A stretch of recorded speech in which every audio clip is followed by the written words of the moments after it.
Paris ഒളിമ്പിക്സിൽ ഇന്ത്യക്ക് ആദ്യ മെഡൽ. 10 മീറ്റർ എയർ പിസ്റ്റളിൽ മനു ഭാക്കറിന് വെങ്കലം.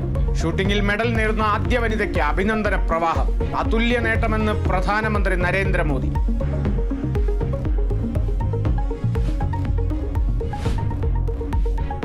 അർജുനായുള്ള തെരച്ചിൽ അനിശ്ചിതത്വത്തിൽ.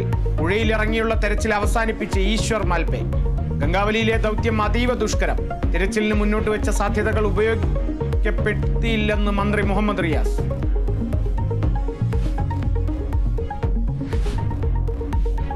തിരുവനന്തപുരം വഞ്ചിയൂർ ചെമ്പകശ്ശേരിയിൽ സ്ത്രീക്ക് വെടിയേറ്റു. കൈക്ക് പരിക്കേറ്റ ഷിനി ചികിത്സയിൽ.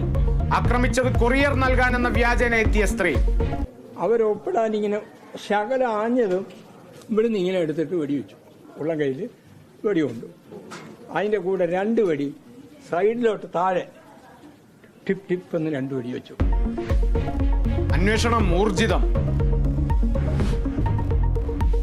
ഡൽഹിയിൽ IAS പരിശീലന കേന്ദ്രത്തിൽ വെള്ളം കയറി മലയാളി അടക്കം 3 വിദ്യാർത്ഥികൾ മരിച്ചു. മരിച്ചത് എറണാകുളം സ്വദേശി നവീനും 2 പെൺകുട്ടികളും. പരിശീലന കേന്ദ്ര ഉടമ അടക്കം 2 പേർ അറസ്റ്റിൽ. പ്രതിഷേധം കടുപ്പിച്ച് വിദ്യാർത്ഥികൾ.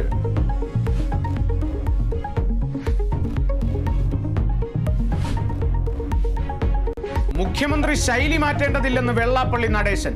3ാമതും ഇടതുമുന്നണി അധികാരത്തിലെത്തും. ഒരു പാർട്ടിയെയും പ്രീണിപ്പിക്കാൻ നോക്കുന്നില്ലെന്നും വെള്ളാപ്പള്ളി.